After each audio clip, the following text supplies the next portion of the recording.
Gracias por estar aquí puntuales para la clase el día de hoy. Entonces voy a compartir mi pantalla y luego vemos para tomar la asistencia. Quería también compartir con ustedes una felicitación por los resultados en su examen. También han tenido muy buenas notas. Esperemos que también continúen así, sin duda.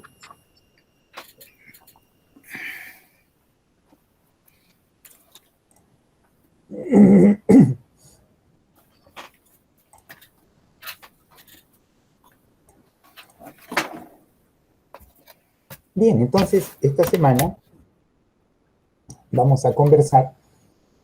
Estamos ya en la semana 7. Recuerden ustedes, tenemos la semana 7, 8, 9, 10, 11 en la unidad 2 y luego vendrá otra vez el examen de la semana 12. Luego de ello tienen ustedes la semana 13, 14 y 15 y finalmente el examen de la semana 16. Así que estoy seguro que con las notas que están teniendo, que son buenas, y la participación que tienen, van a poder llevar muy bien el curso. Entonces, esta semana tenemos el tema de ergonomía geométrica. Cuando decimos ergonomía geométrica, pues estamos refiriéndonos a un capítulo de la ergonomía que trata de ese entorno del trabajo que tiene el trabajador en su estación de trabajo. Cuando decimos estación de trabajo, hacemos una distinción con el término puesto de trabajo. Cuando decimos puesto de trabajo, estamos hablando básicamente de las características tanto físicas, sociales, las dimensiones productivas que tiene el lugar de trabajo de un trabajador. Pero cuando decimos estación de trabajo, estamos refiriéndonos a condiciones de espacio, tiempo y persona específica en la cual ese colaborador, ese trabajador desarrolla sus actividades. Por la misma razón, pueden haber varios espacios, varios tiempos y varias personas en las que están ejecutando estas actividades. Esto es importante tomarlo en cuenta, a diferencia de lo que es un puesto de trabajo, donde generalmente aludimos a un conjunto de elementos que visiblemente pueden estar incluidos en las labores de un trabajador, pero no necesariamente diferencian estas condiciones de espacio, tiempo y persona que también modifican la exposición ocupacional del trabajador, sobre todo a los factores de riesgo de tipo ergonómicos. Entonces, cuando decimos economía geométrica, nos referimos a la ergonomía de la estación de trabajo permanente, ¿no? Por esta razón, es importante la antropometría, ¿no? La antropometría va a tener relación con la dimensión espacio, por ejemplo. La biomecánica va a tener relación con los desplazamientos, la velocidad, el tiempo, el espacio y el tiempo que están con relación a esa estación de trabajo. Va a ser importante el campo visual, por ejemplo, que tenga el trabajador con relación a esa estación de trabajo. Y en algún momento también pueden incluirse los medios diríamos, de relación que tiene el trabajador con esa estación de trabajo, sea porque tenga estantes, porque tenga muebles, porque tenga superficies, o tenga gavetas, o porque un armario, o tenga un cajón de herramientas. En realidad, esa relación que puede tener el trabajador con la estación de trabajo es dinámica. Dentro de la ergonomía de tipo geométrica, también se va a incluir lo que se llama la ergonomía posicional. Y la ergonomía posicional, ¿no? Ustedes recordarán, tenemos posiciones, posturas y movimientos, ¿no? Habíamos dicho que las posturas, por ejemplo, pueden ser de pie, puede ser sentado, puede ser caminando. Esa postura luego se compone de posiciones relativas que tienen que ver con los segmentos corporales. Por ejemplo, la posición del brazo con relación al tronco, la posición de la espalda con relación a la cadera, la posición del muslo con relación a la cadera. Entonces, teníamos posturas, posiciones y hay movimientos que tienen relación con las articulaciones. Desde el punto de vista de la fisiología del ser humano con relación al trabajo, estos movimientos también van a depender de otros aspectos, que son los elementos que están dentro del escenario de trabajo. Luego tenemos, además de la ergonomía posicional, la ergonomía operacional.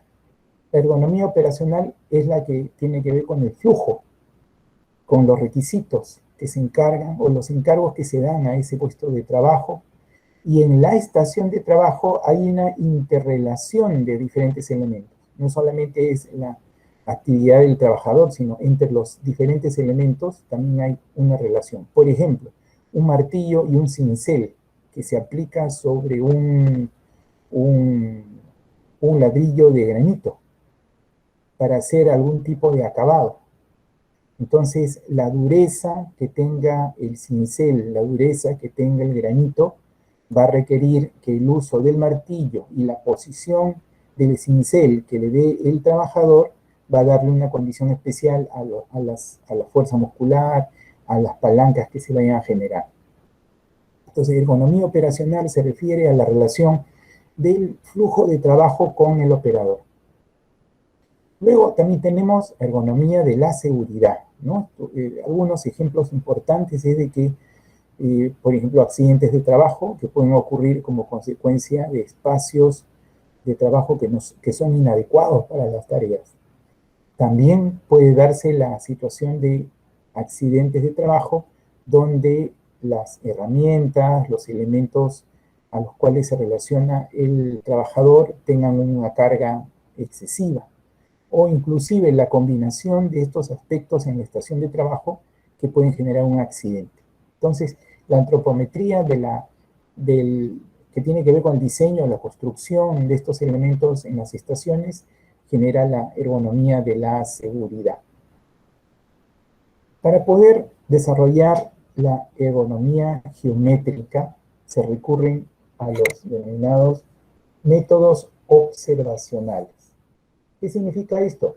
De que vamos a tener que basarnos en una serie de aspectos para poder determinar qué es lo que vamos a querer lograr. Vamos a observar procesos, vamos a medir para obtener mejoras. Esto significa de que cuando desarrollemos métodos observacionales, siempre lo hagamos con la intención, con el propósito final de una mejora correspondiente. No solamente el método observacional para la medición o para el cumplimiento normativo, ¿no? Esto es importante tomarlo en cuenta. El análisis de riesgo ergonómico en general, como vamos a ver también más adelante, se basa en unas 3 dimensiones importantes. Las dimensiones de intensidad, frecuencia y duración. Pero este análisis de riesgo tiene un contexto. No basta medir la intensidad, la frecuencia y la duración. Tenemos que, por ejemplo, clasificar la tarea para poder identificar la intensidad, la frecuencia y la duración de cada tarea. Y luego, no solamente clasificar la tarea, sino hacer un mapeo de estas tareas. Porque estas tareas, cada una de ellas, con su intensidad, frecuencia y duración, pueden corresponder a otras tareas que se van a articular en el proceso con diferentes intensidades, frecuencias y duración. Entonces, cuando decimos análisis de riesgo ergonómico, no debemos perder de vista de que esa estación de trabajo tiene relación con otras estaciones de trabajo. Y esto es un análisis importante porque muchas veces no se identifica claramente el tipo de proceso, sino simplemente el puesto de trabajo. Y cuando decimos cómo se interrelacionan las estaciones de trabajo, nos estamos refiriendo a cómo esas estaciones, el conjunto de trabajadores, el tiempo que se destinan, las diferentes herramientas y máquinas que se utilizan, van a ser parte de un conjunto. Cuando decimos este análisis de riesgo ergonómico, entonces es importante que también tomemos en cuenta cuáles son los, digamos, componentes más importantes para la gestión del riesgo. Se va a gestionar esa intensidad, frecuencia y duración de una tarea específica o de un conjunto de tareas o de un conjunto de estaciones.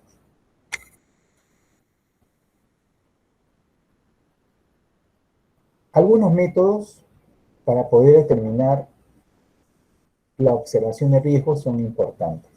Y son tres principalmente. Los métodos son tres. Por ejemplo, cuestionarios. Por ejemplo, también lo que significa el uso de observadores externos. Y los denominados métodos técnicos, que tienen que ver con los equipos de medición. Entonces, cuestionarios, observadores y equipos son importantes para poder definir cuáles son los métodos de observación de riesgos disergonómicos. Los cuestionarios, por ejemplo, tienen que ver con la evaluación de riesgos ergonómicos, pero a nivel del trabajador. La unidad es el trabajador. Su interpretación se debe al grupo, al conjunto de trabajadores. Es lo que, por ejemplo, hacemos con el cuestionario músculo-esquelético holandés. Entonces, con este cuestionario, la información que vamos a obtener es una información de grupo de trabajador. No es... puede hacerse para la interpretación de lo que ocurre en un puesto de trabajo, pero lo recomendable es que se haga la interpretación por grupo de trabajadores, de tal manera que la comparación sería también entre grupos de trabajadores. Por ejemplo, las respuestas o los puntajes que tiene el cuestionario músculo-esquelético holandés entre el área de mantenimiento mecánico y el área de interior mina. Podemos comparar los grupos, los valores que tienen estos resultados en términos de porcentajes. Podemos comparar los porcentajes que se han logrado en determinados ítems del cuestionario mediante una prueba de G cuadrado, por ejemplo. También, si es que tuviéramos un trabajador con problemas o trastornos musculoesqueléticos, va a ser necesario que nosotros podamos determinar la intensidad, la frecuencia, la duración que tienen las tareas que provocan estos malestares, estos trastornos. Y eso también podemos compararlo entre áreas. En segundo lugar está el tema de los observadores, porque el método de observación se va a hacer generalmente a partir de un observador externo. Durante muchos años se ha hecho énfasis en que este observador sea un ergónomo. Hoy en día esto también ha variado y se puede afirmar que un observador externo con actividad entrenada es suficiente y no es necesario incluso un ergónomo. De tal manera que se pueda completar hojas de puntuaciones mientras se observa al trabajador que está realizando su trabajo, ¿no? Los métodos de observación que apliquen los observadores muchas veces requieren mucho tiempo, porque el método de observación debe ceñirse al ciclo de trabajo. Y por supuesto hay ciclos de trabajo que no terminan en horas, ni en una jornada, sino en muchos días. Entonces, de allí de que para que sean más rigurosos estos métodos observacionales, es preferible que estén lo más cercano posible al tiempo real de ejecución que tiene el ciclo de trabajo. Esto le va a dar fiabilidad y validez, ¿no? O sea, vamos a poder confiar en su resultado y vamos a poder posiblemente extrapolarlo o vamos a poder extender sus resultados con otros puestos de trabajo similares. Hay muchos métodos de observación en general, ¿no?, que se pueden utilizar en estas evaluaciones de riesgos de tipo disergonómico. Y no hay un consenso sobre cómo poder elegirlos. Sin embargo, sí es importante entender de que, de acuerdo a los métodos existentes, se debe emplear alguno de ellos de acuerdo al tipo de proceso que se va a emplear, ¿no? Hay métodos de observación que son más, diríamos, cercanos a la tarea de trabajo. Y hay métodos de observación que pueden ser incluso a través de videograbaciones. Y finalmente, en los aspectos técnicos, las de mediciones, hay cada vez más equipos que se vienen integrando a la observación y al registro de posturas, movimientos y cargas, ¿no? Existen también aplicaciones que se pueden utilizar para celulares, por ejemplo, para medir ángulos. Y también puede incluso medirse posiciones relativas en el espacio. Por ejemplo, lo que se hace con las medidas de acelerometría, con algunos elementos corporales. También podría utilizarse inclinómetros. También se viene utilizando lo que se llama ropa inteligente, ¿no? O sea, chalecos, cascos, entre otros, que pueden contar con sensores y transductores. Algunas veces estos métodos de medición, como decíamos, pueden basarse también en sistemas basados en video. ¿Qué significa esto? De que una vez que se video, se puede hacer una evaluación específica. Por ejemplo, se pueden utilizar los denominados planos ortogonales. Supongamos que queremos aplicar una técnica especial, por ejemplo, OWASP, por ejemplo, REVA, por ejemplo, RULA, y podríamos, o ERIN inclusive, y podríamos utilizar, por ejemplo, una videograbación. En todos estos casos, es importante que se dé un número de mediciones, sea de acuerdo al muestreo o sea de acuerdo a la precisión que queremos lograr. Obviamente, si tenemos un ciclo de trabajo que tiene una duración basada en días, entonces va a ser difícil poder contar con número de mediciones, por ejemplo, 30 mediciones para que superen lo que se llama una muestra de tamaño pequeño, ¿no? Y podría haber algún sesgo. Entonces, algunos de estos equipos tienen que también estar dirigidos a la forma en que podamos completar la observación del ciclo de trabajo en el menor plazo posible. ¿Me copian? ¿Me están escuchando y viendo bien? ¿Me copian? Ya, muchas gracias, muchas gracias. De rato en rato les voy a estar preguntando porque a veces se va la señal. Muy bien. Ahora, conversemos un poquito más sobre el tema de intensidad, frecuencia y duración. Yo les decía, esto es el punto clave del riesgo disergonómico, tanto para la clasificación de tareas, como habíamos estado viendo, para el mapeo de las tareas en el proceso de trabajo, pero sobre todo, y esto tenganlo en cuenta bien, para el control de riesgos. ¿Qué significa esto? Que cuando ustedes lleguen a medir un nivel de riesgo disergonómico, de lo que se trata para efecto del control del riesgo disergonómico es modificar su intensidad, su frecuencia o su duración. ¿Cómo se controla el riesgo? Disminuyendo la intensidad, disminuyendo la frecuencia, disminuyendo la duración. Algunos de ellos, como el más importante, y en otros casos, las tres dimensiones importantes que tiene el nivel de riesgo disergonómico. La intensidad de carga, por ejemplo, es cuando tenemos una postura incómoda, ¿no? Supongamos del tronco, ¿no? O tenemos una posición relativa incómoda, ¿no? Que puede ser, por ejemplo, mantener el brazo elevado con relación al hombro. O incluso, ¿no? La fuerza que podamos desplegar al levantar, empujar o tirar de una carga, ¿no? Esto va a ser importante en términos de intensidad, ¿no? En frecuencia tenemos, por ejemplo, movimientos repetitivos, porque es la frecuencia de la carga de trabajo. ¿Ya? Esto es importante tomarlo en cuenta. Cuando decimos la frecuencia, la categoría del nivel de riesgo que tiene que ver con la frecuencia, nos estamos refiriendo a la frecuencia de la carga de trabajo. ¿Qué significa esto? De que la carga de trabajo, en términos de demanda, va a obtener una oferta de parte del trabajador. El trabajador tiene un límite frente a los movimientos repetitivos, pero de pronto la frecuencia de la carga es mayor que la oferta del movimiento repetido del trabajador, en cuyo caso va a ocurrir inicialmente una fatiga, pero luego puede ocurrir un trastorno musculoesquelético y luego hasta incluso puede ocurrir una enfermedad profesional como consecuencia de ello. Entonces, si nosotros queremos hacer un control de riesgo de esta dimensión como frecuencia de la carga de trabajo, vamos a tener que ver todos los atributos que tiene esa carga física y poder disminuir la frecuencia con la cual actúa como requerimiento sobre la estación de trabajo.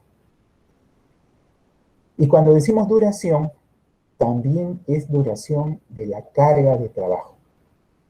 Es duración de la carga de trabajo. Por ejemplo, ¿no? Cuando decimos trabajo estático, en trabajo estático, falta de cambios de postura.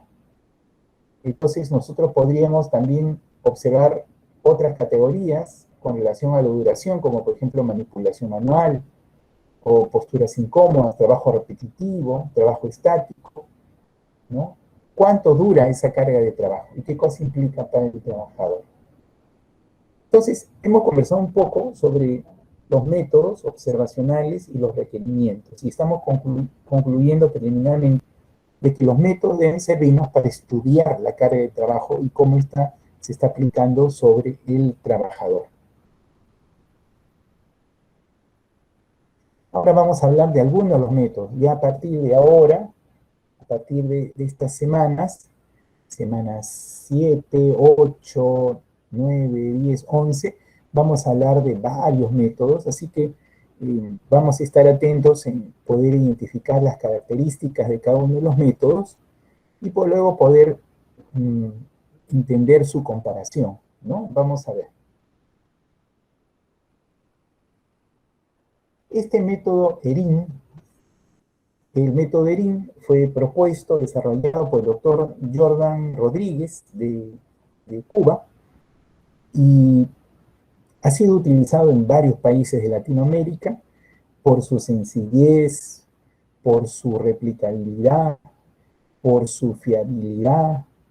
No hay problemas con la interpretación en términos de lenguaje y sobre todo porque también de manera interesante nos ayuda a entender estos aspectos de intensidad, frecuencia y duración, que a veces algunos métodos de evaluación están más dirigidos, por ejemplo, a la carga estática y no nos permiten conocer estos otros aspectos. Entonces, el método ERIN o evaluación de riesgo individual tiene dos componentes principales. Uno que trata de evaluar postura o posición relativa de tronco, brazo y muñeca.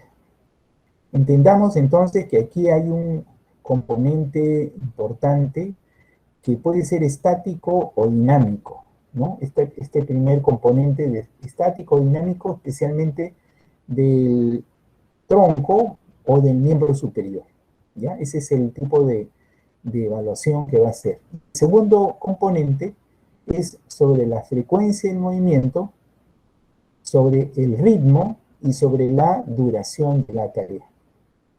Entonces, prácticamente el primer componente es como un componente de intensidad y el segundo componente es de la frecuencia y de la duración, ¿no? Entonces, vemos que de alguna manera este método está enfocando, ¿no?, lo que es el nivel de riesgo.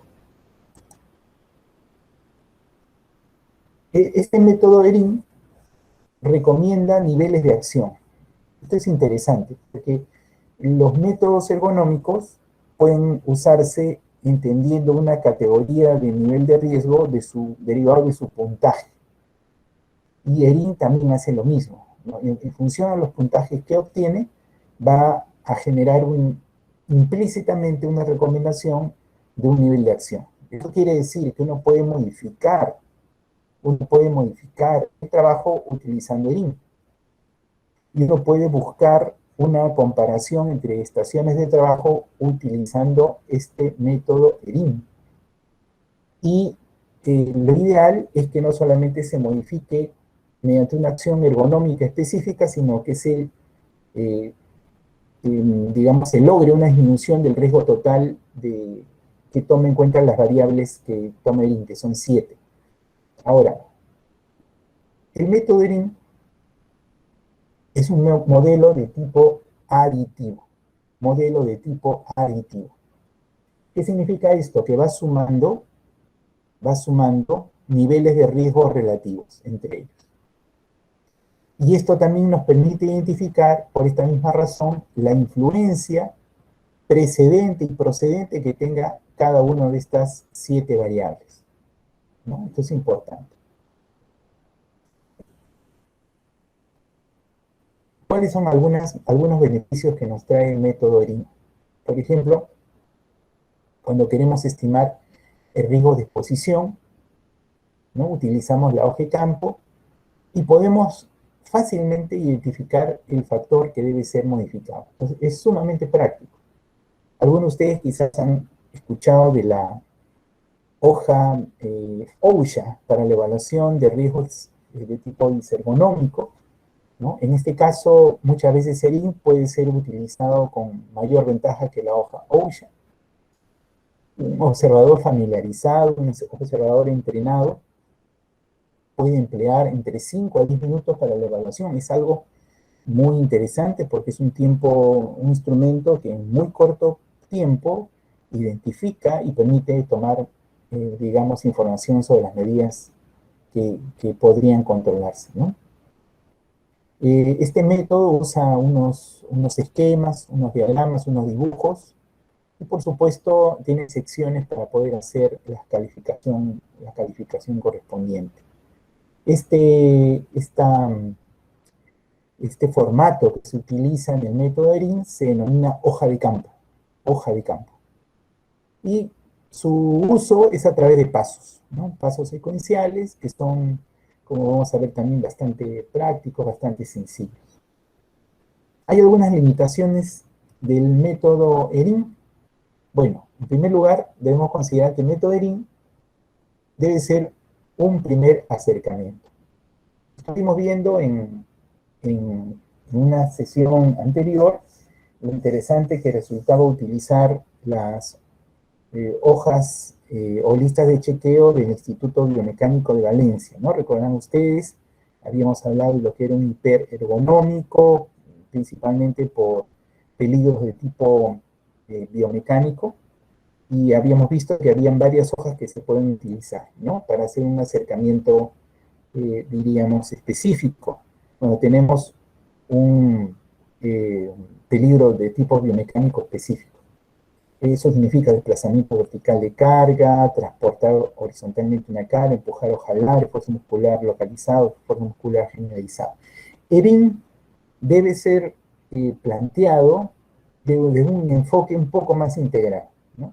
Si ya hemos identificado que tenemos un punto específico de desplazamiento vertical, otro punto específico de transporte horizontal, entonces ahora queremos conocer un poco más sobre, digamos, la dificultad que tiene para el operador esa actividad o la combinación de las mismas.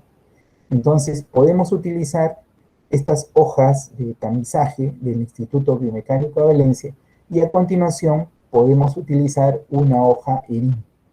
Una hoja ERIN.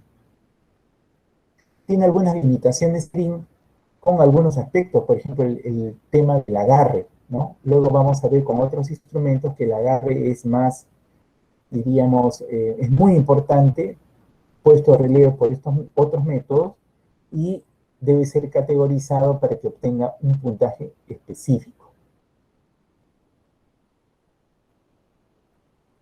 Me están copiando, disculpen, me están copiando, quiero saber si tengo fluido el internet. Sí, sí, doctor. Sí, se escucha, doctor. ¿Me escuchan? Sí, se escucha. Muchas gracias. Sí, doctor, se lo escucha Muy muy bien. bien. Sí, doctor, se lo escucha muy bien. Muy amable, gracias. Gracias. Entonces, vamos a usar el método ERIN y vamos a tener esta secuencia de 5 pasos. Vamos a usar el método ERIN y vamos a tener esta secuencia de 5 pasos. Identificamos el problema disergonómico, ya sabíamos esto del inicio del curso. El problema disergonómico, ¿cuál es? Es un problema de su sistema ergonómico. ¿En qué consiste un problema desde el punto de vista disergonómico? De que hay un riesgo con relación al flujo que tiene esa tarea. A eso se refiere el problema ergonómico. Se evalúa luego el puesto de trabajo, ¿no? De acuerdo a un tipo de medición que nosotros escojamos. Puede ser ERIN, puede ser otro, ¿no? Esta es la lógica general. Si evaluamos y encontramos un nivel de riesgo, como podemos hacerlo con ERIN, vamos a hacer una propuesta de intervención ergonómica. Cómo minimizar, y toda propuesta de intervención ergonómica siempre va a ser disminuir el valor que hemos medido del riesgo de lesión o el riesgo de enfermedad. es posible que nosotros obtengamos varias opciones de propuestas de reducción, no solamente una. Podemos tener varias opciones. Y esto es importante porque cuando ustedes hagan su informe de una evaluación visergonómica, van a poder presentar varias propuestas y luego van a poder de pronto tener argumentos para cada una de ellas. Un argumento para poder inclinarse por una propuesta en especial, una propuesta de lo que significa la intervención ergonómica, es que participen con facilidad los trabajadores, que pueda ser altamente replicable, ¿no? Entre otras, además del costo, por ejemplo. Y nos interesa que esta propuesta de intervención quede en el tiempo, se asegure en el tiempo. Es decir, tenga sostenibilidad, ¿ya? Sostenibilidad. Entonces, no basta solamente la implementación, sino tiene que haber un seguimiento que nos diga que la calidad, la efectividad de la medida permanecen, ¿no? No han disminuido. Entonces, ahora estamos viendo parte de la hoja de campo, ERIN. Decíamos de que tiene algunos, dos componentes, ¿verdad? Un componente de posición-postura y un componente de otros aspectos. Y decíamos también que este primer componente de posición-postura nos está dando cuenta del componente de intensidad. Componente de intensidad que vamos a ver en primer lugar a nivel de tronco. Y nosotros vamos a obtener una calificación de el nivel de riesgo. Fíjense ustedes acá lo que vamos a ver. Acá les voy a mostrar. El nivel de riesgo prácticamente nosotros lo vamos a definir en este espacio. El nivel de riesgo, este nivel de riesgo a nivel de tronco para el método ERIN transcurre desde el valor de 1 hasta 9. ¿Se dan cuenta? 9. Y van a ver de que para poder calificar este nivel de riesgo, que al mismo tiempo tiene que ver básicamente con la intensidad, por ejemplo, tiene dos componentes de calificación. Uno, lo que es la carga postural, y dos, el nivel de movimiento del tronco. Y fíjense ustedes, la carga postural se refiere al valor 1, 2, 3, y eventualmente puede ocurrir, si está en el nivel 3, o en el 2, o en el 1, se castiga a este componente más un punto si es que el tronco está girado y o doblado, de tal manera que puede llegar hasta 4. Entonces la carga postural a nivel de tronco puede llegar hasta 4. Y luego, fíjense ustedes, a nivel de movimiento del tronco, tenemos aquí frecuencia, ¿no? Y tenemos combinado el tema de duración. Dice, si el trabajo estático es más de un minuto en las diferentes, diríamos, cargas posturales, pero también tiene aquí una calificación de frecuencia. Poco frecuente, frecuente y muy frecuente, ¿no? Entonces puede ser de que no tenga frecuencia, no, simplemente sea estático. O es frecuente en algún momento, o es estático. Y también en ambos casos reciben puntajes. Este es el puntaje de carga estática y este es el puntaje de, diríamos, carga acá más de tipo dinámica. ¿Ya? Entonces, nosotros vamos a poder calificar su nivel de riesgo desde 1 hasta 9. Si el trabajo es estático, también lo podemos calificar de 1 hasta 9, en cuyo caso vamos a poder tomar estas posibilidades, ¿no? Sobre la flexión que tiene el tronco con relación al, aquí estamos viendo, al eje. En este caso es el eje que intersecta el plano sagital con el plano coronal, ¿no? 20 grados, entre 20 y 60, que sería la flexión moderada, y una flexión severa, que sería más de 60, ¿no? Más de 60. O también incluye una extensión, trabajar de manera extendida. Entonces vemos cómo podemos calificar el IN en este punto, ¿no? En lo que es tronco. A continuación, tenemos brazo. Y también vamos a nosotros a poder medir el nivel de riesgo. También este nivel de riesgo prácticamente llega en brazo desde 1 hasta 9. También tenemos una división del trabajo de tipo estático y un trabajo repetido. Y fíjense ustedes, también tenemos la posibilidad de hacer un castigo con +1 si es que el brazo se aleja lateralmente del eje de intersección del plano coronal con el plano sagital, este eje, digamos, que tiene el cuerpo, pero vamos a poder reducir el puntaje del nivel de riesgo de brazo si es que el brazo está apoyado. Le restamos, ¿no? Si el brazo está apoyado, le restamos 1. Y lo que interesa para esta posición del brazo, que es en realidad el brazo con relación al hombro, del brazo con relación al hombro, es en términos de extensión y flexión. Extensión y flexión, o el caso de propiamente flexión, ¿no? Aquí tenemos, ¿qué significa flexión? Aquí estamos hablando de flexión del brazo cuando éste se lleva desde diríamos, alejándolo de este eje vertical a nivel del cuerpo.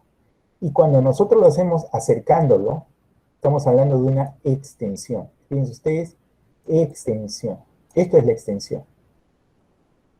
Esa es la extensión. Y esto es lo que llamaríamos una flexión. Esta es una flexión. Y aquí también tenemos una flexión. Entonces, la flexión y la extensión con relación a esa línea de intersección entre plano sagital y plano coronal es la que determina esta posible carga que tenga el miembro superior. Y si hay una frecuencia, y el nivel de frecuencia también se establece como se mencionaron los criterios anteriores, entonces podemos determinar el nivel de riesgo desde 1 hasta 9. Y este valor, supongamos que sea 6, al final lo vamos a calificar aquí. Y vamos a obtener, decíamos, un aditivo, ¿no? De cada uno de estos componentes. Aquí tenemos muñeca. Fíjense que la posición del codo, o si queremos decir la posición del antebrazo con relación al brazo, no se está calificando en el método. Se está calificando quizás los segmentos más importantes. Y un segmento que conlleva carga postural importante es muñeca y es brazo, ¿no? Muñeca y brazo. Entonces, en muñeca y brazo también me interesa la flexión y la extensión. Hacia aquí es flexión, hacia aquí es extensión. Perdón, aquí es al revés. Acá les muestro.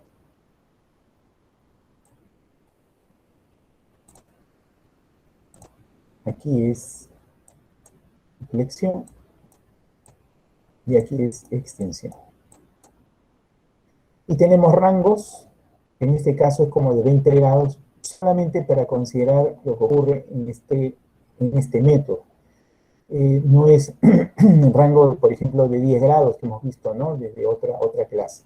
También nos da la posibilidad, si es que hay un giro o desviación ulnar o radial de la muñeca, aquí vemos el tipo de desviación. Esta es la desviación radial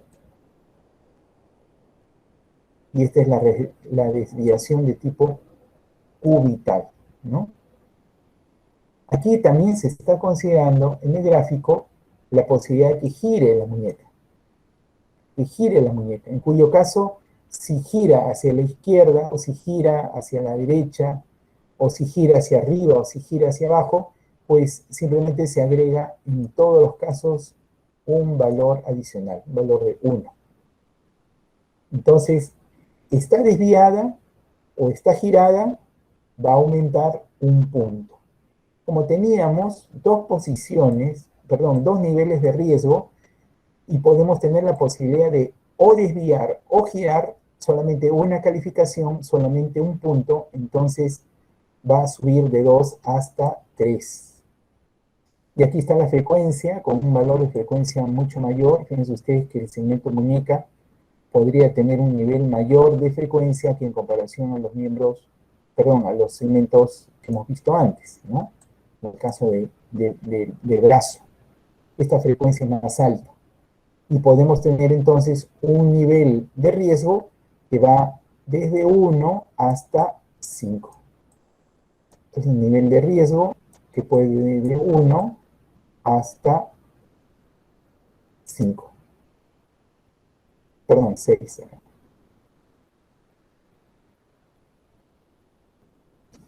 Ahora tenemos cuello. Cuello también califica. En cuello interesa también la flexión, también la extensión. ¿Ya? Muy bien. Entonces, la extensión, como vemos acá, la flexión, como vemos acá, con un valor aproximado de 20 grados. Aquí se considera flexión severa más de 20 grados, inclusive. También se califica este castigo si el cuello está girado y o doblado, por lo tanto la carga postural puede ir de 2 o 3, en realidad va hasta 2, pero si se le suma puede ir hasta 3. Y la frecuencia del movimiento tiene aquí estático, algunas veces y constantemente, ¿no? Va entonces el nivel de riesgo desde 1 hasta 7.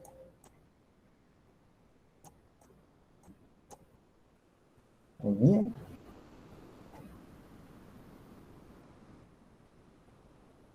Ahora, una vez que hemos visto tronco, brazo, muñeca y cuello, tronco, brazo, muñeca y cuello, entonces ahora vamos a ver el ritmo. Entonces, también tenemos frecuencia, ritmo y duración, ¿no? Recuerden ustedes de acuerdo a lo que pide este método. ¿Cuál es el ritmo? El ritmo tiene que ver con esta, diríamos, ya no frecuencia por minuto, sino cuál es la velocidad del trabajo, que a su vez tiene que ver con la opinión del trabajador, si es que es un ritmo relajado, si el ritmo es posible de soportar o imposible de soportar. Entonces, este ritmo que se está pidiendo que el trabajador califique va a depender mucho de esa opinión que el trabajador tiene. Si es una velocidad normal o no normal, ¿no? Fíjense ustedes de que aquí no tenemos castigo y el nivel de riesgo va desde 1 hasta 7. ¿Qué es desde 1 hasta 7? Prácticamente el nivel de riesgo para la duración efectiva de las tareas con relación a la velocidad del trabajo, ¿no? Entonces, tenemos desde menos del 50% de la jornada y tenemos, por ejemplo, de 4 a 8 horas, donde sí estamos hablando de más de una duración típica de 8 horas, también se ha considerado más de 8 horas, ¿no? Por encima de esa jornada, que también puede estar sujeta a un ritmo que puede generarse difícil para el trabajador, ¿no? Y el trabajador lo percibe, puede ser muy lento, normal, rápido y muy rápido. Igual obtenemos una sola calificación acá, de la estación. Entonces esto fue ritmo. Ahora miren ustedes lo que se denomina esfuerzo. Hemos visto el ritmo y ahora vemos el esfuerzo. Que en este caso ya no es percibir la velocidad, sino tratar de entender ese esfuerzo que el trabajador realiza. Fíjense, en el caso anterior, cuando decimos ritmo, va a ser necesario cierto nivel de interacción que tenga el observador con el trabajador para saber cómo percibe esa velocidad. Pero en este aspecto que se menciona como esfuerzo, basta que el observador, sea el que, observando el esfuerzo del trabajador, pueda definir, ¿no? Pueda definir. Y por supuesto el ciclo de trabajo va a ser importante, porque a veces el ciclo de trabajo se va a dar en menos de un minuto, para que dé lugar a estas, por lo menos, en menos de 5 mediciones por minuto. También puede ser que ocurra que esta frecuencia sea en 5 a 10 por minuto y una frecuencia más de 10 por minuto. ¿Qué quiere decir esto? Que este esfuerzo tiene que ver claramente con el movimiento repetido. Repito, en Merín el esfuerzo se debe sobre todo al esfuerzo que percibe el evaluador con relación a, a este movimiento que va a darse de manera repetida. Entonces el observador va a ver al trabajador y va a ver si tiene un esfuerzo poco notorio, si es un esfuerzo perceptible, o si hay, por ejemplo, una evidente expresión facial, ¿no? Es un esfuerzo que se puede ver en el rostro del trabajador, o incluso cambios en la expresión facial, o el uso de hombros y troncos para hacer esfuerzos. Entonces, este tipo de esfuerzo puede ser liviano, algo pesado, pesado, muy pesado y casi máximo. Y por la frecuencia, por esa razón, también puede ir de valores desde 1 hasta 9. Desde 1 hasta 9.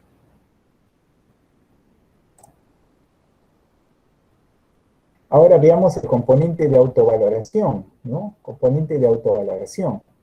Autovaloración, ¿qué significa? Que también el trabajador, ¿no es cierto?, va a tener aquí una manera de interactuar con el evaluador para saber cuál es el nivel. Aquí el término clave que se va a utilizar es el de estrés. Es decir, la mejor interpretación del nivel de estrés es que si el trabajador siente que logra la tarea o que la tarea se impone sobre él y él trata de alcanzarla pero no la obtiene, ¿no? Son dos mecanismos. Es muy probable que el trabajador no sienta que es estresado por la tarea cuando cumple por encima de lo que la tarea está exigiendo. Sería medianamente estresante si alcanza con ajustes, y si no alcanza o esporádicamente alcanza, sería muy estresante o excesivamente estresante. Y por lo tanto, cuando se califica el nivel de riesgo, habíamos dicho, es un modelo de tipo aditivo. Modelo de tipo aditivo. Entonces tenemos puntuaciones que pueden ir hasta más de 36 puntos, ¿no? Recordemos que los niveles iniciales, los de menor intensidad, menor frecuencia, menor duración, tienen valores más bajos, ¿no? Decíamos de 1 a 9 o de 1 a 7. Los valores de menor demanda están con valores más bajos, y cada vez que se puntúa más alto, esos niveles cada vez son aditivamente más importantes, ¿no? Entonces, cuando es verde, llegamos a la conclusión de que solamente está entre 7 o 14 puntos, no son necesarios cambios. Es más, algunos sugieren mantener este estado de condiciones y estar alerta para que no sume alguno de esos componentes más de lo que ya está sumado. En amarillo está entre 15 y 23 puntos, se habla de un nivel de riesgo medio, y aquí sí sería importante una investigación para poder realizar cambios. ¿En qué sentido se debe dar esta investigación? Es importante mencionar. ¿En qué sentido se da esta investigación? Investigar a fondo significa utilizar un método que específicamente pudiera ser más exhaustivo del que se ha utilizado. Ejemplo, si encontramos de que hay una alta frecuencia de esfuerzo que se requiere a nivel de miembro superior, lo más probable, y identificamos que hay movimiento repetido, lo más importante es tener una evaluación de tipo OCRA. OCRA checklist, entre otras, para tratar de identificar si es posible realizar cambios. Porque el ciclo de trabajo, lo habíamos dicho muchas veces, al menos en el caso del ritmo, puede estar ligado mucho al ciclo mismo de trabajo. Entonces, si el ciclo no se puede modificar, Si el ciclo no se puede modificar, entonces, y no lo podemos hacer por el lado del trabajador, y esto es muy estresante para el trabajador, pues indudablemente no podemos en ese punto decir necesitamos otro trabajador. Entonces se recomienda una investigación a fondo para poder saber qué cambios podemos usar, especialmente en el ciclo. El color naranja es un valor entre 24 y 35 puntos, y es para que en el menor tiempo posible podamos hacer los cambios correspondientes. ¿Por qué debemos hacer los cambios considerando el menor tiempo posible? Porque a medida que se incremente la duración de estos aspectos de intensidad y frecuencia identificados, lo que puede ocurrir es un trastorno musculoesquelético. Y por supuesto en rojo se refiere a que los cambios deben ser inmediatos, ¿no? Inmediatos. Entonces fíjense ustedes 4 niveles de riesgo, 4 bandas de riesgo, 4 rangos de riesgo, y tenemos 4 acciones de control que se pueden en general tipificar, ¿no? Aquí tenemos también, fíjense ustedes, un ejemplo, ¿no? Aquí tenemos un ejemplo, pero para esto quería saber alguna pregunta, alguna duda, por favor, de parte de ustedes, de paso saber si me están escuchando, si logran ver la pantalla. Sí, le escuchamos, doctor. No hay Muy ninguna bien, duda de muchas mi gracias. parte. Muy bien. Entonces, fíjense ustedes, este ejemplo que les estamos mostrando son diferentes puestos o estaciones de trabajo, y hay diferentes puntuaciones que se han obtenido con diferentes niveles de riesgo. No sé, de parte de ustedes, ¿qué comentario me podrían brindar para ver cómo hacer el control? ¿Cómo hacer el control que ustedes están viendo? ¿Qué opinan? ¿Qué estrategias pueden escoger? ¿Qué observan?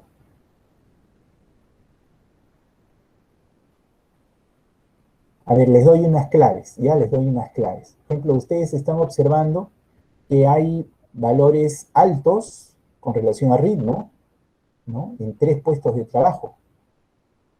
Pueden ustedes observar que el nivel de esfuerzo es de 6 en 2 puestos de trabajo, en empaques y cartonero, por ejemplo.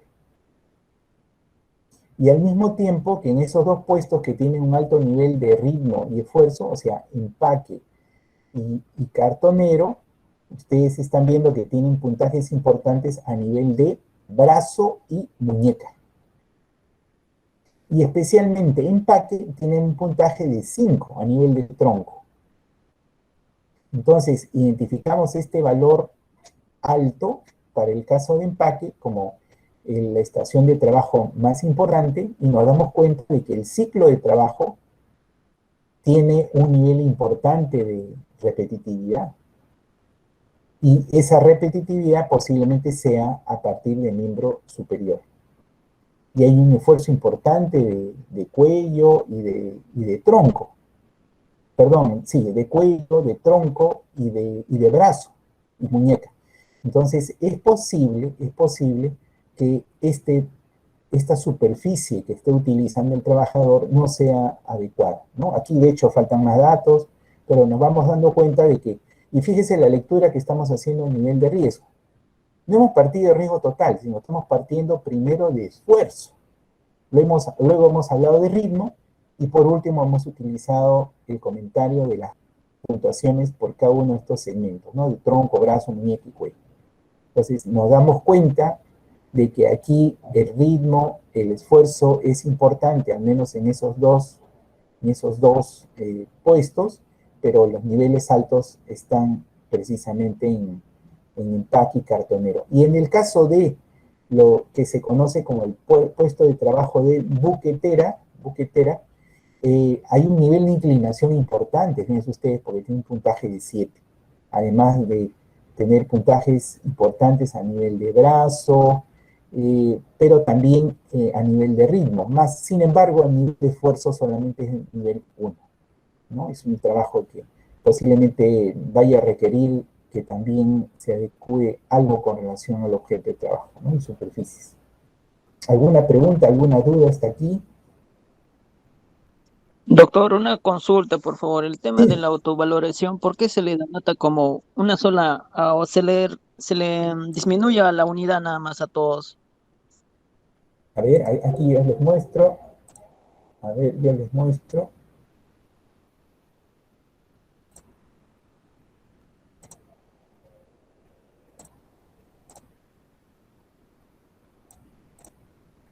Ahí está, en autovaloración, ¿ya? Fíjense ustedes, en autovaloración, esta hoja, les vuelvo a repetir, es una hoja rápida, que entre 5 a 10 minutos va a tratar de darnos información, ¿no?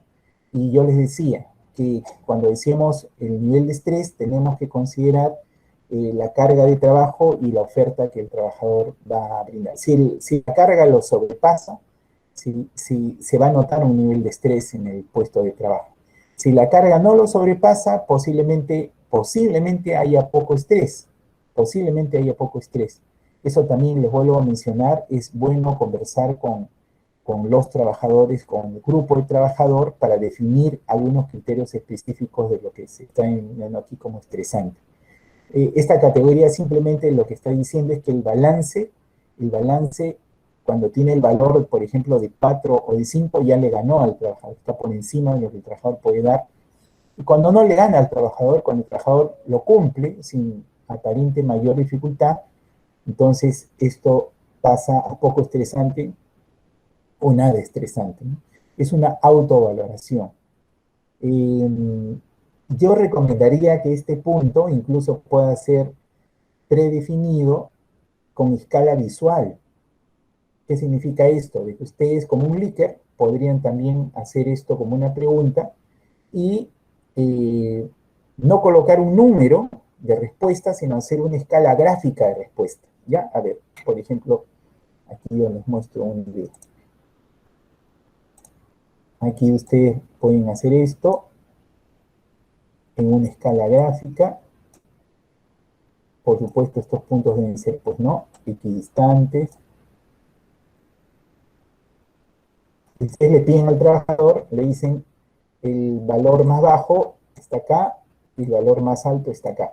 Y señale que usted con un dedo en qué punto de la línea esto representa para ustedes un nivel, digamos, un valor. Entonces la persona de repente puede, supongamos que señala acá, ni siquiera aquí, ni siquiera en este punto, tampoco en este punto, ni a la mitad, sino un poco más cerca. Entonces ustedes lo que van a hacer es medir. Esto puede tener 10 centímetros, supongamos. Y ustedes luego van a medir cuánto mide hasta acá. Y esto ustedes pueden convertirlo en un valor. Si desean, lo pueden redondear. Si no, también ustedes lo pueden conservar en valor por vecino. Esto sería 1, 2, que sea pues 2.8. Ustedes lo pueden mantener como ese valor. O lo pueden redondear a 3, ¿no? Dependiendo de lo que ustedes quieran aquí identificar, ¿no? Porque estos son valores enteros nada más, no tienen valores ustedes aquí decimal, ¿no? Pueden redondearlo de 2 a 8, redondeado a 3. Pueden ustedes medir. Esta autovaloración trata de semejar un poco lo que es la escala de Borg, que de repente no sé si ya la vimos, creo que todavía no la hemos visto, pero hay una escala de dificultad en el trabajo, en la tarea, que es la escala de Borg. Y este método de Jordan Rodríguez es del año, me parece que es del año 2010 aproximadamente. Ya el método de Borg era bastante conocido. Entonces trata de hacer una adaptación, trata de hacer digamos, una aproximación a esta dificultad. Muy bien, entonces vamos a ver, seguimos acá.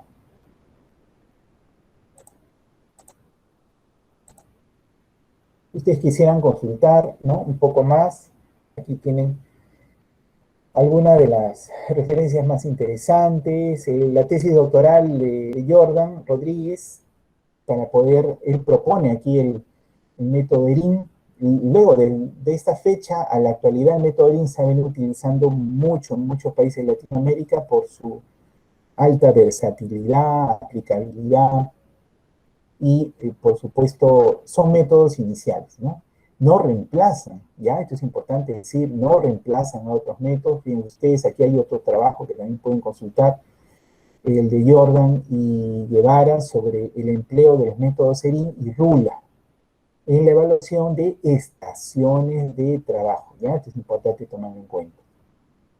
Si ustedes ven, luego vamos a poder identificar aquí algunos alcances mayores de RULA, por ejemplo. RULA especifica un poco mejor estos ángulos, estas posturas, posiciones que nos puede dar el método de Lean. Luego también otro trabajo aquí sobre ergonomía y simulación aplicadas a la industria. A ver, también al modificar puestos de trabajo, también ERIN es posible que pueda servirnos para diseñar algunos puestos de trabajo, diseñar ergonómicamente las tareas de algunos puestos de trabajo. Y cuando se hace la simulación, se le pide a los trabajadores que puedan calificar, ¿no? Autovalorar, y se pueda observar al trabajador en estas tareas modificadas. Este tipo de diseños, de ensayos, también es muy importante la ergonomía. Se han hecho poco en Latinoamérica, pero también es posible que en el futuro se incremente, ¿no? Mejorando lo que es la parte de ergonomía de diseño. ERIN puede usarse en esa eventualidad. Vamos a ver un pequeño caso. Fíjense ustedes. Aquí tenemos este caso, ¿ya? Este caso. A ver, yo se lo voy a leer. Dice, el caso de estudio está enfocado en determinar la simetría hombre-máquina y su entorno. Equilibrio, ¿ya? Aquí estamos entendiendo el equilibrio. Con la finalidad de conseguir un sistema de trabajo seguro, en el cual los trabajadores adopten posturas de trabajo adecuadas sin generar sobreesfuerzos o movimientos innecesarios por la discordancia dimensional que puede existir. De esta forma, prevenir enfermedades profesionales con trastornos musculoesqueléticos. Esto es una empresa manufacturera que produce neumáticos. Así que se tomaron dimensiones antropométricas a un total de 107 operadores de 2 áreas diferentes, y de este mismo modo se tomaron dimensiones geométricas a un total de 4 máquinas y su entorno de trabajo. Las mismas que mantienen el diseño del puesto de trabajo similar, dice, similar en sus características mecánicas, pero geométricamente diferentes. O sea, estamos hablando de posiciones, ¿ya? Posiciones de 2 áreas, y estaciones de trabajo de 2 áreas, y las tareas son similares, pero geométricamente diferentes. Y son 4 máquinas o 4 estaciones con operaciones en cada una de ellas. Y se toman las mediciones.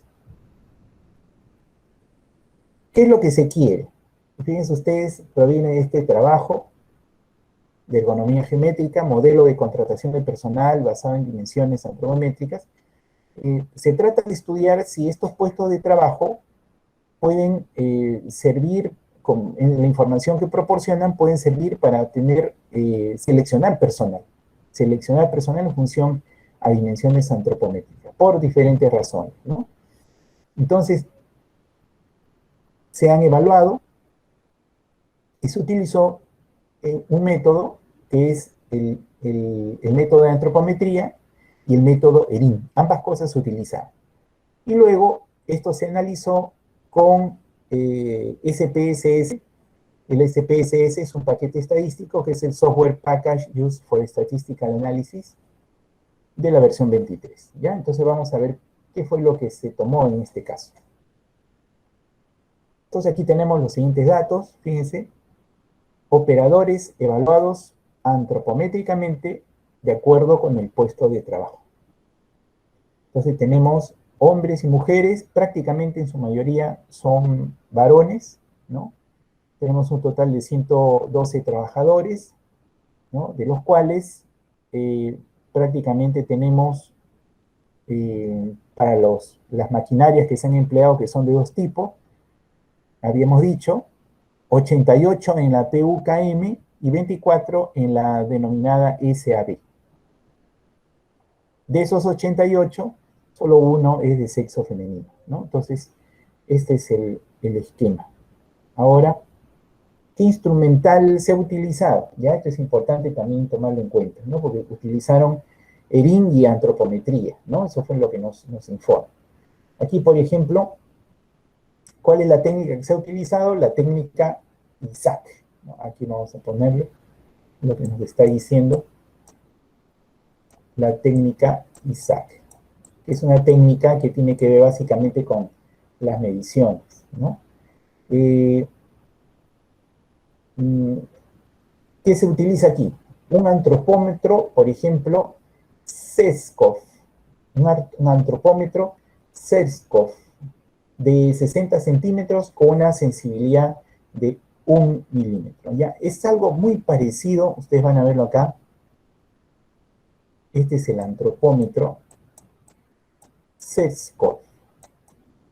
Algo muy parecido a lo que nosotros a veces hemos visto como un pie de rey, ¿recordarán? Un pie de rey.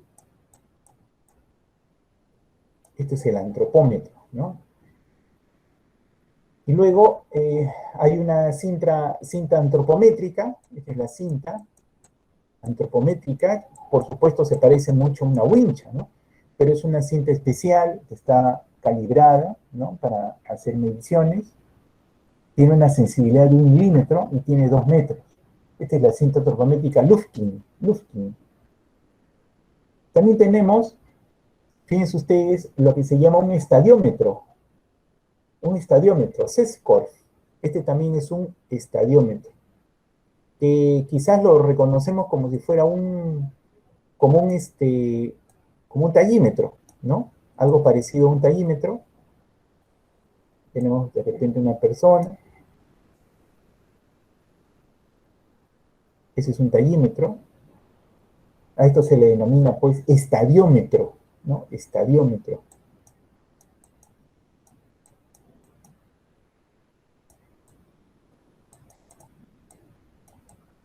Un estadiómetro. Y luego tenemos una báscula, Camry. Esto es una báscula, Camry.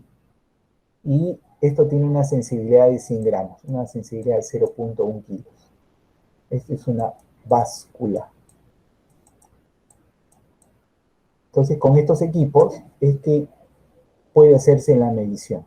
Pero se toman otras, ¿no? Recordarán ustedes, esto es lo que se denomina un banco ergonómico. Esto es un banco ergonómico. Y este banco ergonómico tiene una dimensión de aproximadamente 50 centímetros. Hay de varias medidas, pero el estándar es de 50 centímetros. Fíjense ustedes, sutilmente nos podemos dar cuenta que la altura es casi de una altura de tipo rodilla-talón, ¿no? Rodilla-talón. Y este estadiómetro se puede utilizar para los diferentes segmentos. Como ustedes pueden ver acá, aquí se está haciendo una medición con el estadiómetro, ¿verdad? O sea, estos diferentes aspectos pueden medirse. Aquí se está usando fíjense ustedes aquí, esta especie de espesómetro, ¿no? Esta especie de pie de rey se está utilizando. Y aquí se está utilizando la cinta métrica, ¿no? Esta cinta métrica especial también para hacer mediciones. Este banco es de 50 centímetros por aproximadamente, aquí tenemos unos 40 centímetros, este es unos 50 centímetros, y este es de unos 30 centímetros aproximadamente, ¿no? Banco antropométrico a esto se le llama banco antropométrico de Rieder-Oltz. Banco antropométrico de Rieder-Oltz.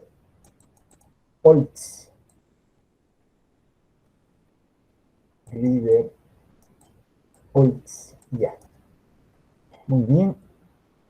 Entonces aquí vemos en este trabajo algo interesante porque tenemos dimensiones funcionales, dimensiones estructurales. Funcional cuando está tratando de hacer un agarre o un asimiento, ¿no? Un agarre, un asimiento. Por ejemplo, el agarre máximo vertical del brazo con agarre, ¿no? Ese agarre máximo de tipo, diríamos, hacia, cargando un objeto, supongamos. También tenemos este agarre máximo lateral. Agarre máximo lateral. Y tenemos un agarre con brazo hacia adelante, ¿no? Un agarre máximo de brazo hacia adelante. Y tenemos dimensiones estructurales, que estas dimensiones en realidad como que exactamente ya dependen del cuerpo y no se están modificando. En cambio, estos agarres máximos, delanteros o laterales o verticales van a depender, van a jugar mucho más con el entorno de trabajo. Como ustedes vean aquí, estas mediciones vamos a decir, van a contrastar con la distancia a la cual se encuentran las máquinas, los estantes, entre otros, ¿no?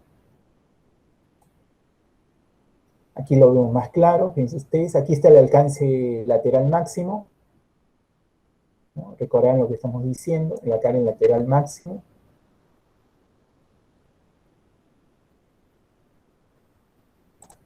Aquí tenemos este agarre hacia adelante, máximo también. Acá importante.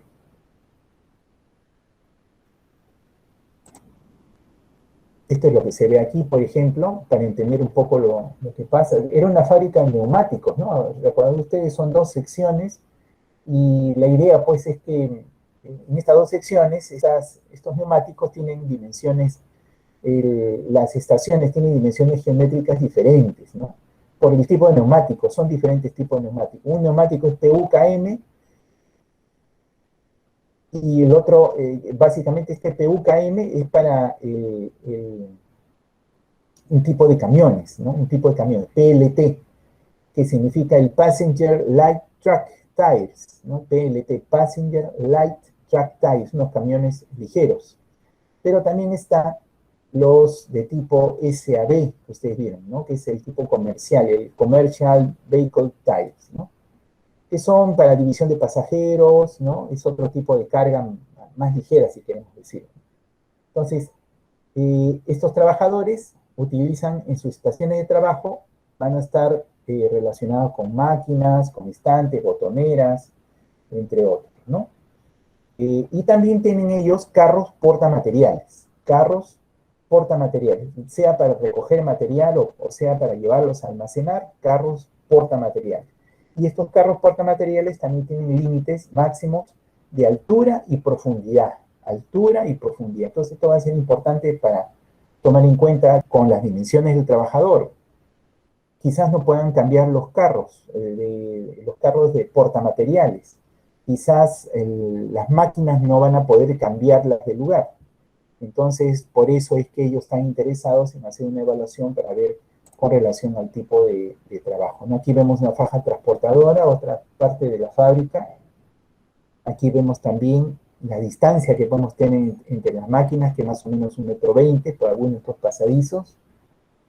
Aquí estamos observando algo interesante, ¿no? Algo interesante, bien interesante. Tenemos partes móviles, ¿no? Partes que rotan de la máquina, fíjense ustedes, y desde ya estamos observando aquí la antropometría, es muy importante en algunos de estos puestos de trabajo, obviamente, ¿no? Obviamente, fíjense ustedes, es bien interesante aquí comentarlo. Por supuesto, aquí, aunque ustedes lo van a ver un poco hacia el fondo, hay temperatura, incluso hay liberación a temperatura de este material vulcanizado, liberación de monómeros de vinilcloruro. Y ya sabemos que esto también es un riesgo adicional, ¿no? Por ejemplo, un problema de contaminación química. Vean ustedes las alturas de los estantes. Vean ustedes las alturas de los estantes. Estas alturas tranquilamente sobrepasan el metro 80, ¿no? El metro 80, el último instante. Vean ustedes acá, por ejemplo, también hay trabajadoras, ¿no? Habíamos visto de que hay una trabajadora que fue incluida, ¿no?, en el estudio, y los demás eran varones, ¿no? 112 trabajadores, y en una sección había 88, de estos 88, una era de sexo femenino y 87 de sexo masculino. Aquí vemos al trabajador, se le evalúa al trabajador, ¿no? Cada área tiene 4 grupos de trabajo, ¿no? Y es importante el tener en cuenta, ¿no?, cómo se valora esta información.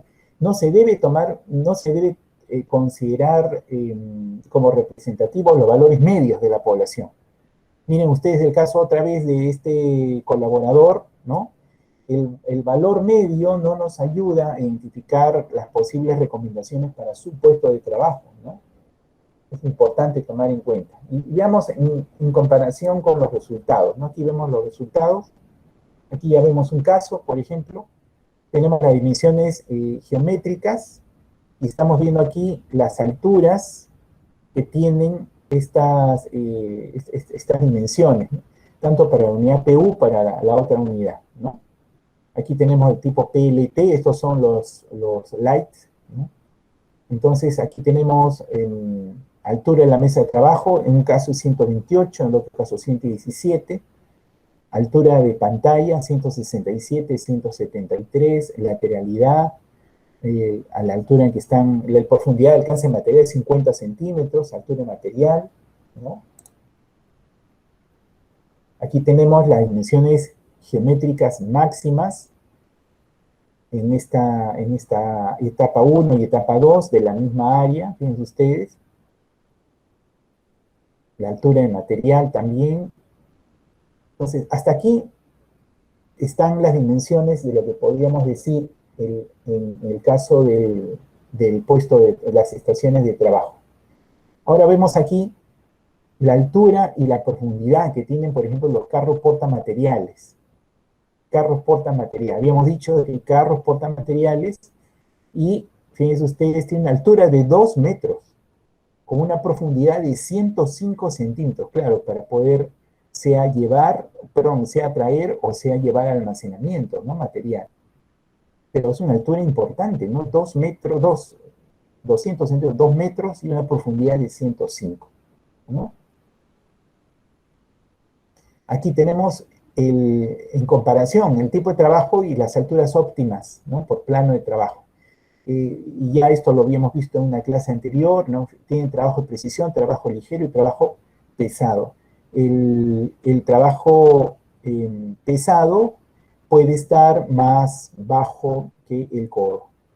El trabajo ligero debe estar muy cerca al codo, y el trabajo de precisión tiene que estar por encima del codo, ¿ya? Esto es importante tomarlo en cuenta. ¿Cuál es el tamaño, la altura que debe tener esta distancia, ¿no? Consideremos la altura que desde el suelo se proyecta hasta el codo. Ese es el punto. Y sobre ese punto, para el trabajo pesado, se mide hacia abajo de 10 a 20 centímetros. O se mide para el trabajo de precisión que esté a la altura del codo o que esté 10 centímetros por encima del codo.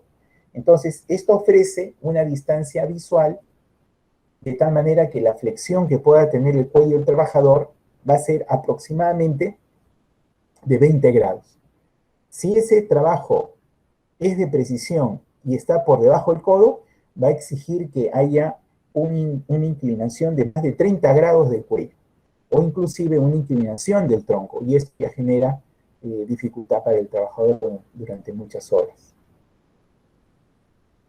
Aquí vemos entonces las alturas para el tronco, fíjense ustedes, la distancia vertical, la altura máxima vertical, la altura máxima hacia adelante y la altura máxima de tipo lateral, ¿no? Entonces es lo que estamos viendo acá. Esos son los tres, digamos, distancias más importantes. Ahora un poquito nada más vamos a conversar sobre esta cómo analizar estos datos que necesitamos para saber si la antropometría está de acuerdo con lo que estamos encontrando, ¿no? Si la antropometría está de acuerdo con lo que estamos encontrando. A ver, aprovecho unos minutos para tomarles la asistencia y saber si tengo recepción. A ver. Sí me escuchan, ¿verdad? ¿Estamos conectados? A ver, Sí, aprovecho doctor. para tomar. Sí, doctor, estamos Gracias, bien. Víctor. Gracias, Jonel. Vamos a tomar la asistencia Aquí acá. No se estamos. preocupen. Gracias. Vamos a aprovechar en tomar la asistencia. No se preocupen, aquí se genera automático.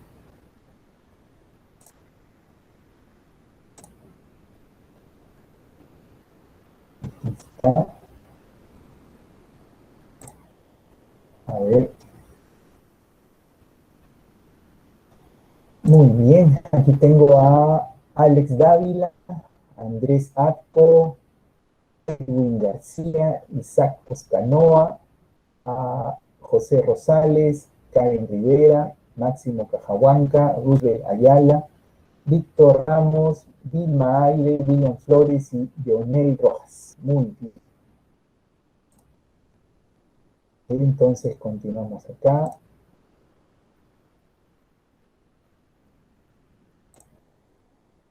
Muy bien.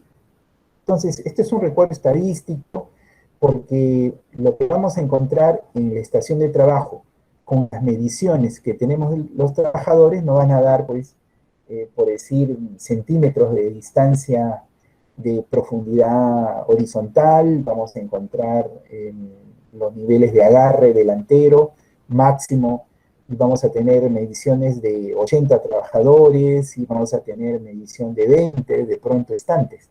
Entonces, ¿cómo hacemos para manejar esa información?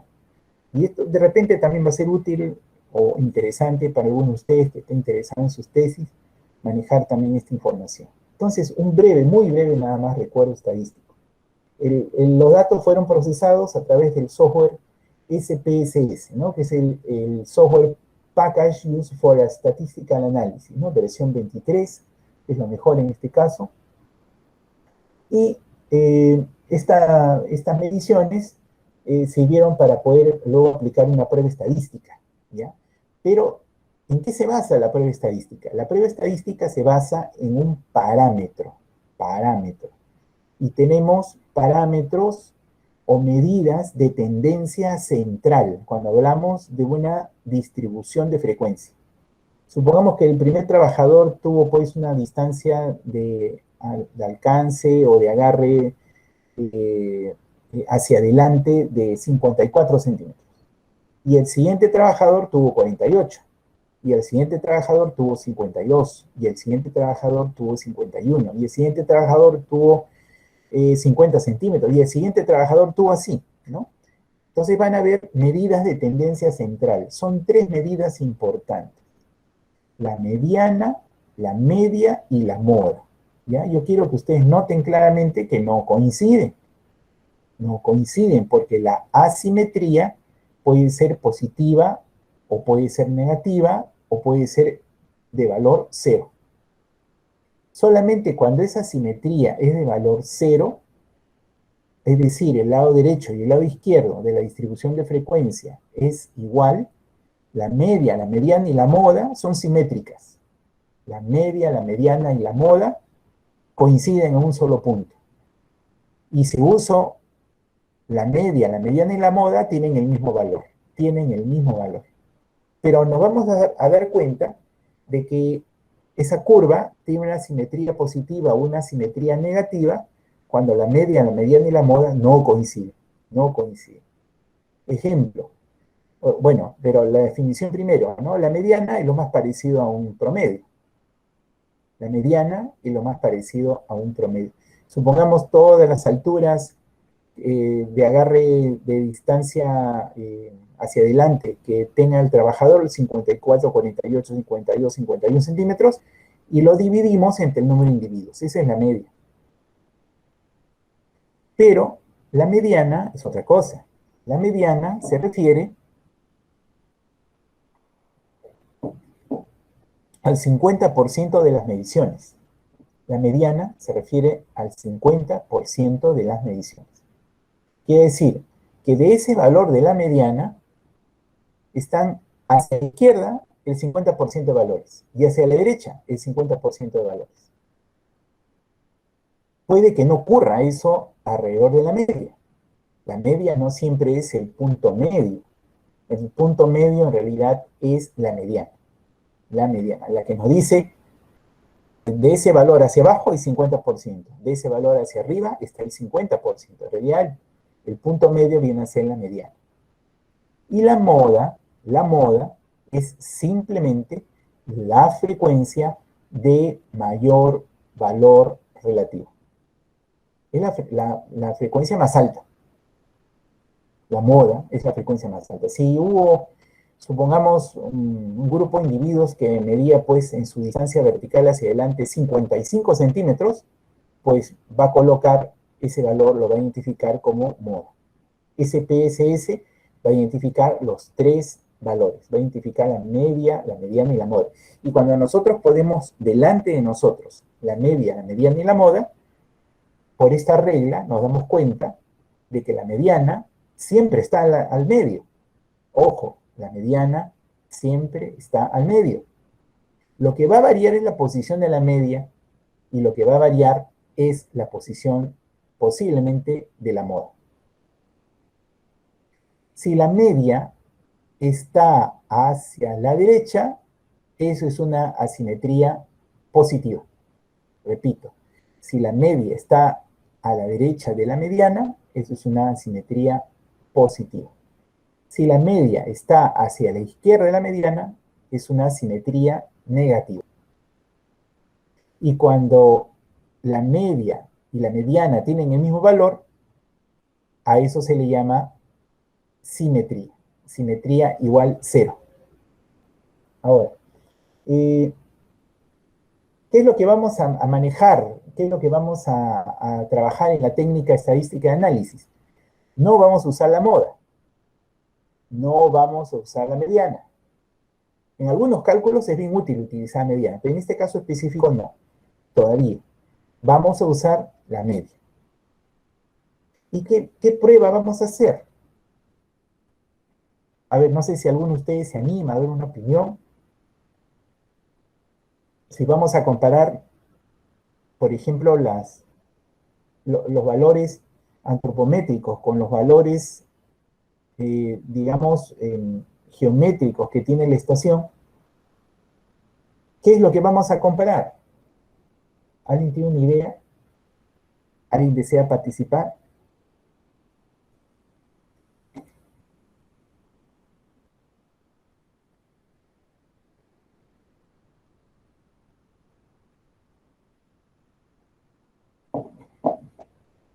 A ver, les doy una pauta, mira. Como vamos a comparar medias antropométricas, por ejemplo, el agarre hacia adelante, ¿no? Que tenga el miembro superior del trabajador, con la profundidad de un estante, de un lugar de trabajo, entonces vamos a comparar medias. Y lo que nosotros queremos saber para conocer si es que hay o no dificultad de parte del trabajador es que si hay diferencia en estas medias. Puede ocurrir que haya dos posibilidades de diferencia de estas medias. O estas medias están, diríamos, sumamente cercanas, tan cercanas que son incómodas, o podría ocurrir que estas medias son muy alejadas, de tal manera que también son incómodas. En cuyo caso, esas medias serían estadísticamente diferentes. Pero, si no hay diferencia estadística entre estas medias, muy probablemente pueda decir que las distancias pueden ser accesibles. Las distancias de ese agarre hacia adelante que tenga el trabajador con la profundidad que tenga el estante serían totalmente accesibles, porque no hay diferencia entre estas mediciones.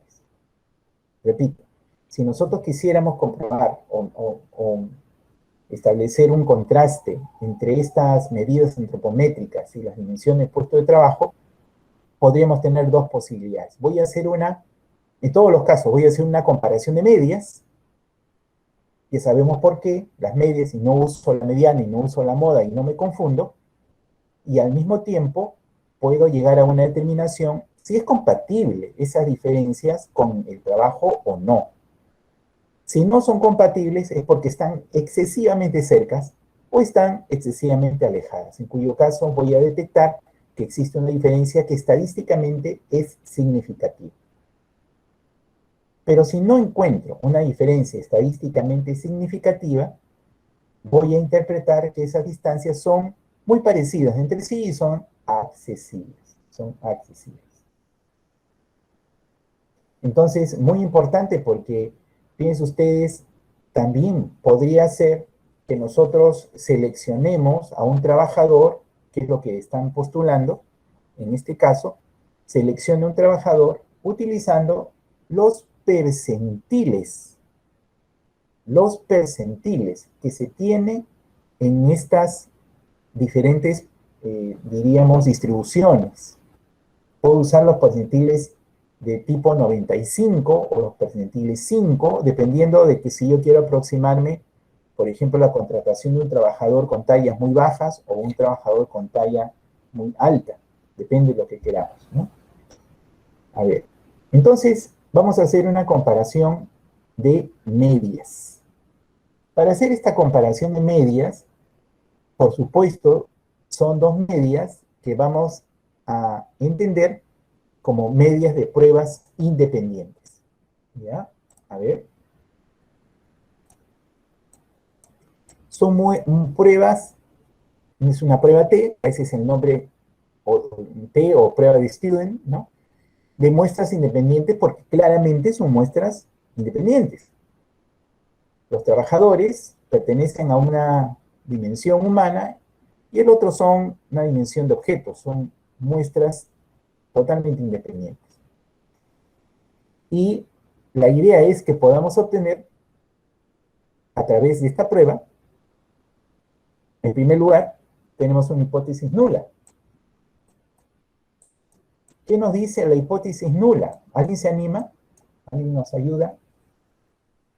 ¿Alguna intervención? ¿Alguien recuerda? Hipótesis nula para una prueba T de muestras independientes.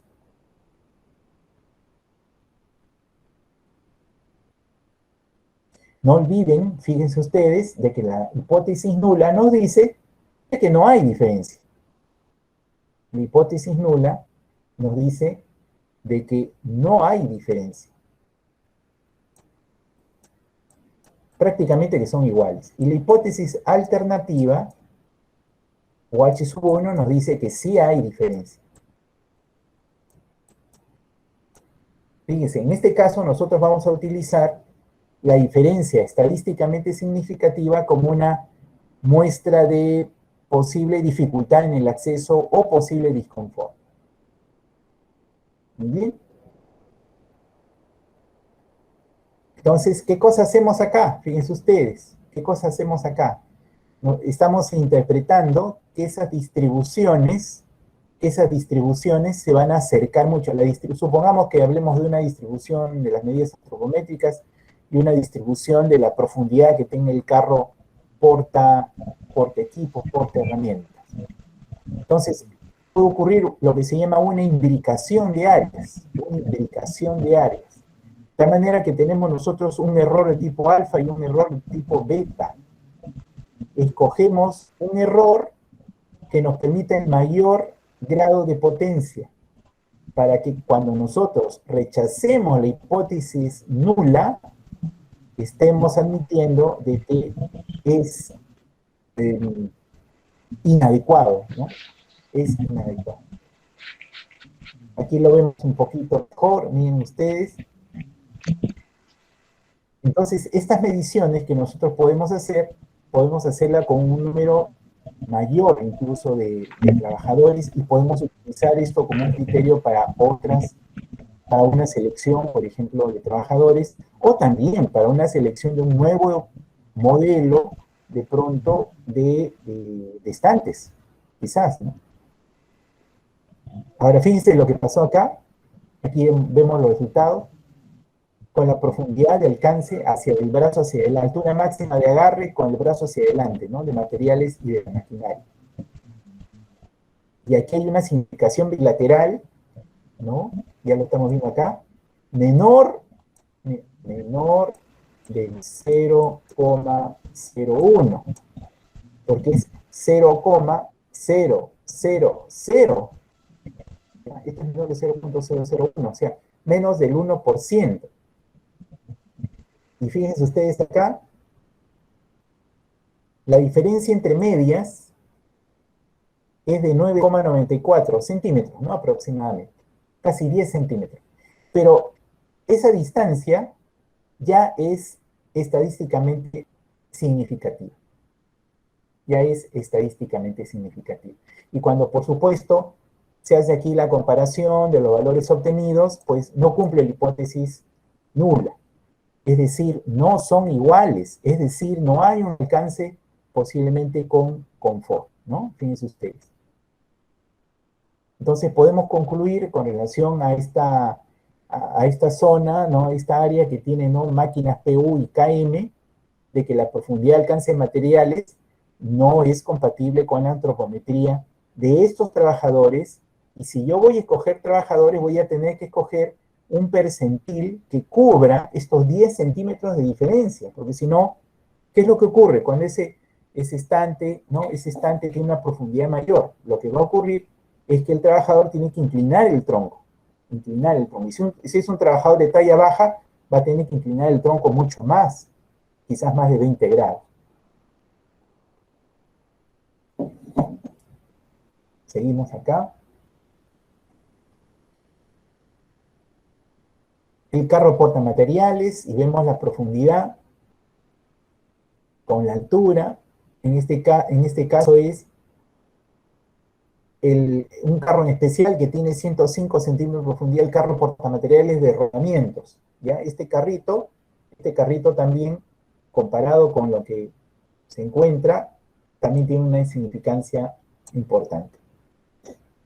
Y acá hay una diferencia de medias, de menos 45. ¿Qué significa esto? Menos 45 centímetros. Significa que el brazo, el carrito tiene 1,5 m de profundidad, pero está ubicado de una manera que está demasiado cerca al trabajador. De manera que el brazo del trabajador, esa distancia es mayor que el alcance que tiene el carrito. Entonces, este carrito está muy cerca, es incómodo, ¿no? Debería estar más lejos, por ejemplo. Aquí tenemos otra distancia. Ya no es la distancia, el agarre máximo de tipo delantero, sino el agarre máximo de tipo lateral. Y tenemos en esta estación de trabajo, de la estación de trabajo PU, tenemos botoneras y herramientas que están hacia los lados. Hacia los lados. Hacia los lados. También la significancia es importante, 8 centímetros de diferencia, está determinando que no tenga una adecuación. Esta zona no es. Aquí tenemos otra, igual, distancia de menos 21, está demasiado cerca. Seguimos acá. Otra vez, altura de mesa de trabajo. Altura de mesa de trabajo. ¿Ya? ¿Qué significa que esté a menos 20? En este caso, a la altura con relación al codo, como evidentemente lo estábamos diciendo, esta altura no es la adecuada, tiene una diferencia de 20 centímetros. No es la altura adecuada para este grupo de personas. Para el promedio, para la media, ¿no? Que se está utilizando en estos trabajadores, no es adecuado, no es la altura adecuada. Aquí también igual, con la altura en las estaciones de trabajo, también hay diferencia. Aquí la significación, aquí es interesante, por ejemplo, la diferencia es solamente de 1 centímetro, la diferencia de 1 centímetro para la altura de carros portamateriales y fíjense ustedes, se ha encontrado que la significancia es de 0,196. 0,196. Se cumple la hipótesis nula. No hay diferencia. No hay diferencia. Entonces, al no haber diferencia estadísticamente significativa, estas dimensiones que tiene el carrito portamaterial en esta estación es la adecuada para este grupo. Desde el punto de vista antropométrico de sus mediciones es lo adecuado. Al menos esta medición sí lo es. La siguiente tampoco es adecuada. Una diferencia de 60 centímetros. Por alguna razón es demasiado alto, como estamos viendo acá.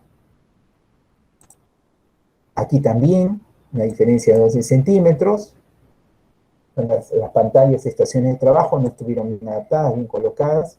Igual con lo que ocurre aquí en este otro puesto. Y entonces aquí se da como un alcance en esta otra área, ¿no? Aquí se da un alcance en esta otra área con relación a los diferentes alcances, ¿no? Por segmento corporal, ¿no? Para el tronco, brazo, muñeca, cuello, ¿no? Y por esa razón se utilizó ERIN. Ustedes recordarán, porque se usaron en estos criterios dos tipos de interpretación, ¿no? Una que tenía que ver con ERIN y la otra que tenía que ver con la antropometría del trabajador. Entonces, en algunos casos el trabajador se adapta, pero vemos de que esa adaptación luego lo puede llevar a un proceso de fatiga. Entonces, en los resultados, dice, los trabajadores tuvieron un rango de 24 y 57 años y se realizaron las evaluaciones antropométricas al 95,5% de la población total, 112, 99% son de sexo masculino. Resultados de ERIN con un nivel de riesgo, así como el área de construcción, el 50% de los operadores que efectúan actividades en estaciones de trabajo presentan estar expuestos a un nivel de riesgo medio, 12,5 un nivel de riesgo alto, y 37,5 restante únicamente desarrollo de actividades con un nivel de riesgo bajo.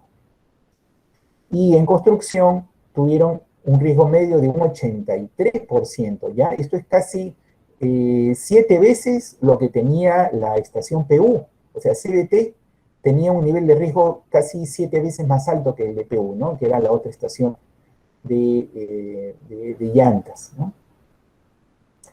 Y luego dice, esta discordancia dimensional no tiene como principal fuente la relación directa hombre-máquina, sino se ve reflejado en los complementos que conforman las estaciones de trabajo, como son los carros, portamateriales en las dos áreas. Muy importante, muy interesante. No olvidemos, no olvidemos, ustedes ya han revisado lo que es interfaces de trabajo tipo 1, tipo 2, tipo 3, tipo 4, entonces claramente podemos ver aquí de que la interfaz de trabajo no es solamente el lugar donde tienes el objeto de trabajo donde está la computadora, sino que son los diferentes complementos. Y si esos complementos, en cuanto simplemente al aspecto geométrico, no son compatibles, pues van a ocurrir una serie de aspectos, ¿no? Entonces, ¿es posible la elaboración de un modelo de contratación? Sí, es la elaboración de un modelo de contratación basado en las dimensiones antropométricas, aplicado a las empresas de producción de neumáticos, proporcionará resultados exitosos en el proceso de reclutamiento. Quizás aquí, pues, de hecho, vamos a tener que revisar otros aspectos, ¿no? Como, por ejemplo, movimiento corporal, ángulo de confort, y la idea es evitar tensión o sobrecarga postural. Entonces, se deben realizar cambios en el entorno de trabajo, ¿no? ¿Dónde? En los complementos, por ejemplo, en los carritos, ¿no? Y el modelo de contratación, por lo tanto, debe estar de acuerdo a ese nuevo modelo de geometría que tiene estas estaciones de trabajo, ¿no?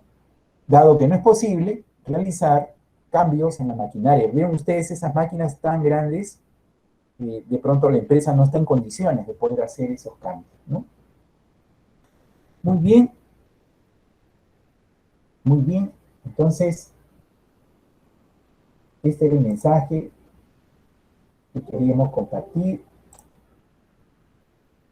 No sé si tenemos alguna pregunta, alguna duda de parte de ustedes.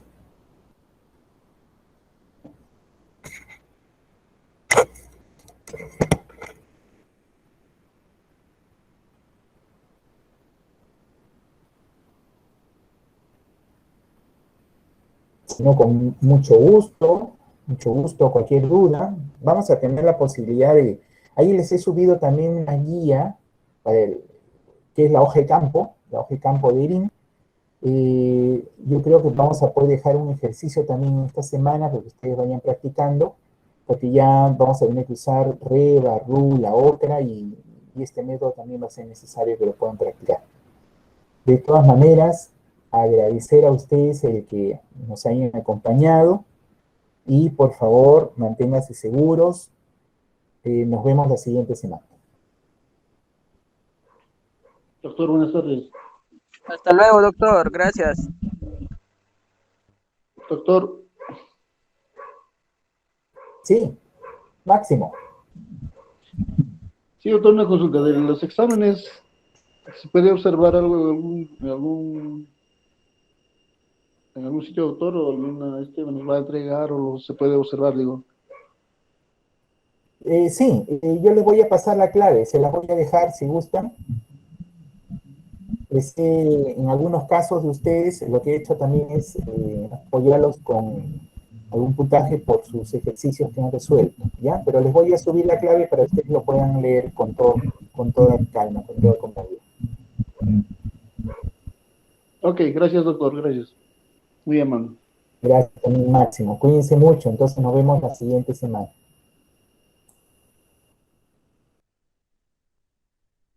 Hasta la otra semana, doctor.